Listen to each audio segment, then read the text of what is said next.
Welcome back, everybody. It is time now for our favorite segment. It is Grant's Game Changers. It's been a while.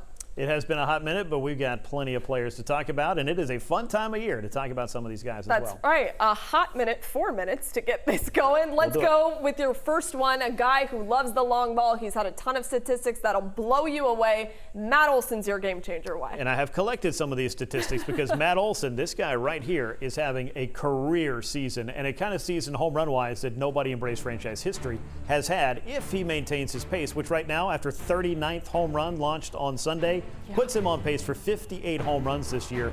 That's newsworthy. 143 RBI pace as well. And this is to go on top of what this team is doing, on pace for 315 homers as a group.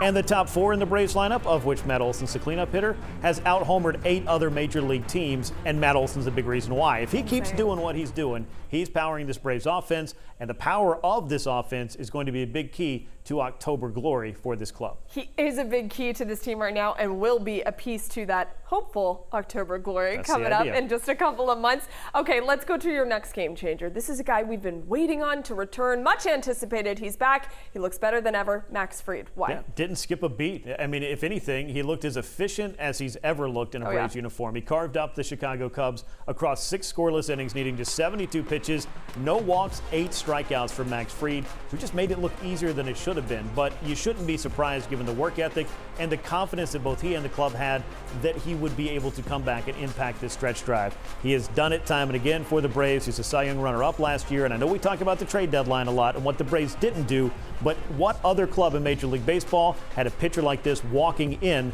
the same week that you're trying to make a big move? Max Fried's return is a huge key for this Braves club. He truly is one of the best in baseball. I think he's going to continue to prove that as we get down the stretch, and he looks completely healthy, so that is very positive. Your next one, we're going to stick with pitching, but let's go to the bullpen. This is a guy who's been consistent. Throw away what happened today, okay? But Joe Jimenez has been fantastic. Why is he your game changer? Now, consistent doesn't necessarily mean perfect, as we know. They are going to give up runs, and I got bad news here. We got, 53 games left. The Braves are going to lose again before the season's over, but Joe Jimenez has helped him do an awful lot of winning over the last couple of months, and he has looked like the guy that they traded for, not at the deadline, but over the winter to solidify the back end of the bullpen. Since the end of May, he has lowered his ERA from 4.86, where it was hovering right before June, down to 2.70.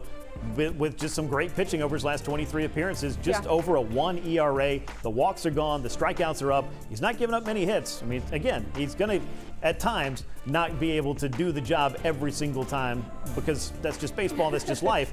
But this is a guy who's a key to the Braves being able to get the important outs, to get to Raisel Iglesias to close out games in August, in September, and in October. It's been impressive, especially on an aspect of a team that's needed some help with some injuries right now. Your last game changer, this is a guy who had a rehab start this weekend. I was interested by this one. Why is he your game changer? Dylan Lee. Yeah, Dylan Lee is somebody who was so key to the Braves' success a year ago and was very much a part of the Braves' bullpen usage the first month and a half, and then we saw him land on the injured list with that shoulder inflammation. But this is somebody that backs up A.J. Minter as a solid left-handed option. They went and got Brad Hand, so now they could have 3 lefties in the bullpen. That'll be a big deal. But Dylan Lee has very quietly carved out a very important role to get some Braves outs, important outs for the Braves, I should say, in the middle innings. And they've been missing that for a while. His consistency would go a long way towards shoring up the final 6 weeks of the year and helping them have the bullpen they want in October, whatever we want to call it. Night shift 2.0. I don't know, but Dylan Lee should be a part of that group. We're going to need a new name, I think. I can't so. believe we're talking about October. Grant, thank you. Beautiful job as always. And guys, we will be right back for our video of the week. We got fists flying everywhere. Take a guess